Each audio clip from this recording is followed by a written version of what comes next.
గురించి సాక్షాత్తు శ్రీ మహావిష్ణువుని రాజకీయాలకు వాడుతూ ఉన్నాడు చంద్రబాబు నాయుడు గారు. హిందూ లోకము, హిందూ ప్రజల్లారా ఒక్కసారి ఇది గమనించమని కోరుతా ఉన్నా. ఎవరైనా మనిషి అన్నవాడు మహాప్రసాదంలో జంతువులు కొవ్వు వాడతాడా? చంద్రబాబు నాయుడు గారు చెప్తా ఉన్నారు. అసలు ఏమాత్రం జ్ఞానం లేకుండా, ఆయన వయసుకి ఏమాత్రం ఇంగితం లేకుండా, ఒక పక్కనేమో సుప్రీంకోర్టు చెప్తా ఉంది ఈ రిపోర్ట్స్ వచ్చేదాకా ఇది సబ్జుడీస్లో ఉన్నప్పుడు దీన్ని ఎట్టి పరిస్థితుల్లో జంతువుల కొవ్వు గురించి ప్రస్తావించద్దు అని సుప్రీంకోర్టు చెప్తా ఉంది. అయినప్పటికీ కూడా చంద్రబాబు నాయుడు గారు అది నెయ్యి కాదు, జంతువుల కొవ్వుతో తయారు చేయబడిన సింథటిక్ ఘీ అని పోస్టర్లు ఆంధ్రప్రదేశ్ వ్యాప్తంగా పోస్టర్లు వేయించారు. మరి ఇది కంటెంప్ట్ ఆఫ్ సుప్రీంకోర్టు రాదా అని అడుగుతా ఉన్నా. ఇది కంటెంప్ట్ అవదా అండి? సుప్రీంకోర్టు కంటెంప్ట్ అవదా? జంతువుల కొవ్వుతో తయారు చేసిన సింథటిక్ ఘీ అని చెప్తా ఉన్నాడు. మరి ఇన్ని ఏమనాలే, మనం మనుషులమే కదండి. మన తిరుపతి దేవస్థానము, మన తిరుపతి లడ్డూలు ప్రపంచవ్యాప్తంగా ఉన్న హిందువుల దగ్గర మంట కలిపే కార్యక్రమం చేస్తూ ఉన్నారు. ఇది ఎంత అన్యాయం అని అడుగుతా ఉన్నా. నేను ఇవాళ ఇది క్లియర్గా చూపించా. మీరు 2018లో 3,74,00,000 పెట్టి అసలు ఆర్టిఫిషియల్ ఫ్లేవర్ ఘీ ఫ్లేవర్ ఎన్హాన్సర్ ఎందుకు కొన్నారు అని అడుగుతా ఉన్నా. ఎందుకు తిరుపతి ప్రసాదంలో వాడారు అని అడుగుతా ఉన్నా. ఇది మీ ప్రభుత్వంలో జరిగింది కాదా అని అడుగుతా ఉన్నా. ఇంత దారుణంగా మీరు సింథటిక్ ఘీ కొని మీరే టెండర్లకి పిలిచి ఆ మహాప్రసాదంలో వాడి ఇవాళ తీసుకొచ్చి మా పైన నిందలేసేది. నిన్న నేషనల్ మీడియాలో కూడా వీళ్ళు మనుషులు మాట్లాడుతూ ఉన్నారు. ఏమని మాట్లాడుతూ ఉన్నారు అని అంటే, ఒక పక్కన సుబ్బారెడ్డి గారు, ఒక పక్కన కరుణాకర్ రెడ్డి గారు ఇద్దరు ఒప్పుకున్నారని చెప్తా ఉన్నారు. నేను ఇవాళ క్లియర్గా చెప్తా ఉన్నా, సిబిఐ రిపోర్ట్లో అడల్ట్రేషన్ జరిగింది అని అందులో మెన్షన్ చేశారు. అందులో యానిమల్ ఫ్యాట్ లేదు, వెజిటబుల్ ఆయిల్ కలిసిందని మెన్షన్ చేశారు అని వాళ్ళు చెప్పారు. అంతే తప్పితే అందులో కలిసిందనే పదం వాడలేదు. అయినప్పటికీ కూడా ఆ శాంపిల్స్ ఎప్పుడు తీసుకున్నారండి? ఎప్పుడైతే సిబిఐ మహాప్రసాదం యొక్క శాంపిల్స్, ఘీ శాంపిల్స్ ఎప్పుడు తీసుకున్నారు? తెలుగుదేశం పార్టీ అధికారంలోకి వచ్చాక 2019 జూలై నెలలో అధికారంలోకి వచ్చిన తర్వాత ఎప్పుడైతే ఆ 4 ట్యాంకర్స్ వెనక్కి వెళ్ళినాయో, వెనక్కి వెళ్ళి మళ్ళీ ఇంకొక రీరౌట్ అయ్యి మళ్ళీ ఆ ట్యాంకర్స్ దేవస్థానంలోకి వచ్చినప్పుడు నిద్రపోతా ఉన్నారని అడుగుతా ఉన్నా.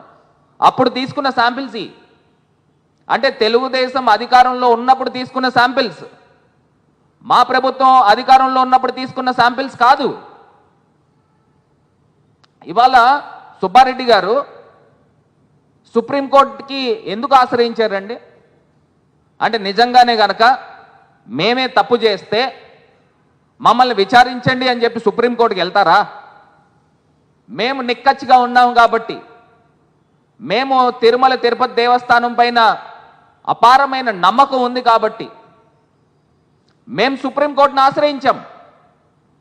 ఏదైతే చంద్రబాబు నాయుడు గారు, పవన్ కళ్యాణ్ గారు వీళ్ళందరూ కూడా తిరుపతి ప్రతిష్టని మంట కలిపే కార్యక్రమం చేస్తూ ఉన్నారు. మొత్తం ఊరు వాడా కూడా యానిమల్ ఫ్యాట్, పంది కొవ్వు, ఈ కొవ్వు, ఆ కొవ్వు అని ప్రతిష్ట మంట కలిపే కార్యక్రమం చేస్తూ ఉన్నారు. మీరు ఇమీడియట్గా ఇంటర్వ్యూని కండి అని చెప్పి సుప్రీంకోర్టును ఆశ్రయించడం జరిగింది. అది మా తాలూకా నిబద్ధత. ఇప్పుడు సుప్రీంకోర్టు సిట్ని ఏర్పాటు చేసింది. ఏర్పాటు చేసిన దాంట్లో ఆంధ్రప్రదేశ్కి సంబంధించిన అధికారులు ఉన్నారు, అదేవిధంగా సిబిఐ అధికారులు కూడా ఉన్నారు. అందులో క్లియర్గా మెన్షన్ చేసింది ఏంట్రా అంటే, అందులో ఏ రకమైన జంతువుల కొవ్వు లేదు.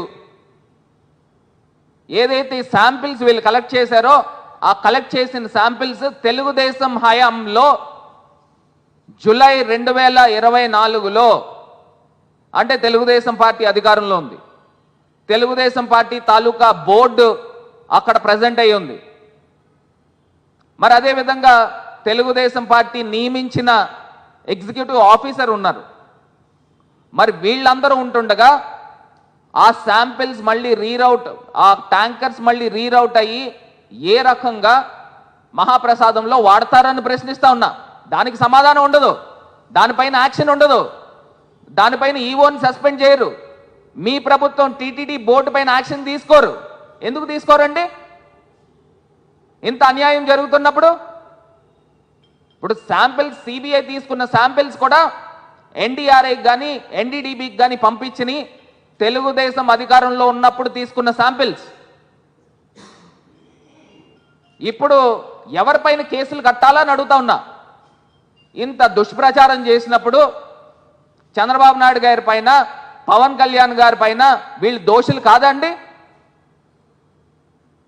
అదే ఎవరైనా సామాన్య మానవుడు తిరుపతి ప్రసాదంలో జంతువుల కొవ్వు ఉందని ఎవరైనా ఎక్కడైనా మాట్లాడితే మనం ఎవరైనా ఊరుకుంటామండి?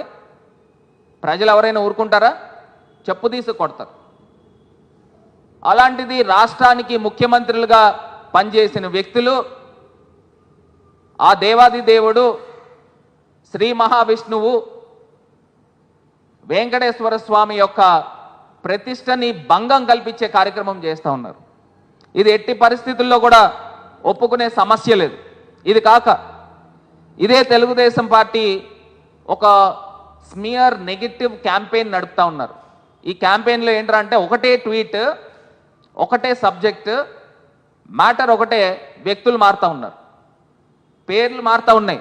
అందులో మ్యాటర్ ఏంట్రా అంటే 2019 నుంచి 24 దాకా ఆ మహాప్రసాదము కెమికల్స్తో తయారు చేశారు, యానిమల్ ఫ్యాట్తో తయారు చేశారు అని చెప్పి ఒకటే ట్వీట్ని వీళ్ళు షేర్లు కొడతా ఉన్నారు.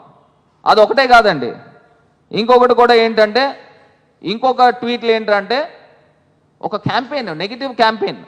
సిన్స్ 2 to 3 years అమ్మాయి use to fall sick if she tested Tirupati laddu and used to tell us not to eat too much of it.